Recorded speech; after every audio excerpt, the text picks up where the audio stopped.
এই কি খবর? কই কি? আশ্চর্য বিষয়, আমি একটা জিনিস বুঝলাম না ভাবি। আরে কই কি? তুমি এনো কি করো? আমি এনো কি করি, তুমি যখন বাইরে থেকে বরকা বইরা গেলা একটা মূলা কিনে নিয়ে আসলে, আমি তখনই তো সন্দেহ হয়েছিল যে তুমি একটা মূলাতে কি করবো এখানে। আরে কই মুলা কিছু না তো হইছে না। কিছু না, না তুমি পিছনে লুকাইছো, দেখি মূলাটা বের করো। এত বড় মূলা!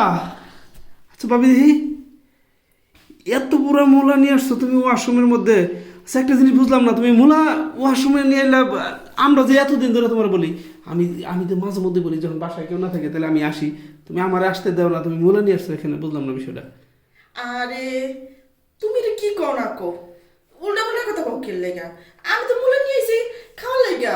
তুমি খাওয়ার লেগে নিয়েছো না, তাহলে হ্যাঁ। তুমি এরকম এরকম করতেছো কেন? মানে এই টয়লেটে মেশে মূলা খাইতে নিয়ে আসে নাকি? আরে তুমি কইও না, আমার একটা দেবর আছে বুঝছো, ব্যাক কলের রাতে তো ব্যাক কলই আর মুলা দেখলে আমার চেয়ে বেশি মুলা খায় হয়েছে, আমার চেয়ে বেশি মুলা খোর।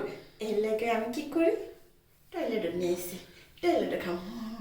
ও তাই তো কই, তোমার ওই যে হাবলা দেবরটা, হ্যাঁ হ্যাঁ ও তো সব সময় মূলা খায় ও। তার মানে তো মুগো ফ্যামিলিতে ব্যাকটি মূলা খুর নাকি? হ্যাঁ হ্যাঁ সবাই। ছি, ছি।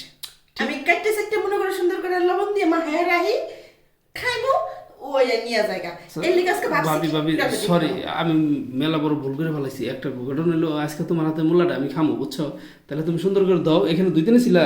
হ্যাঁ আচ্ছা তাহলে সুন্দর করে ধুইয়া তাহলে নিয়ে আসো, আমি বাইরে একটু বসলাম। হ্যাঁ তাহলে মিলে যেটা খামো, নিয়ে আসো আসো।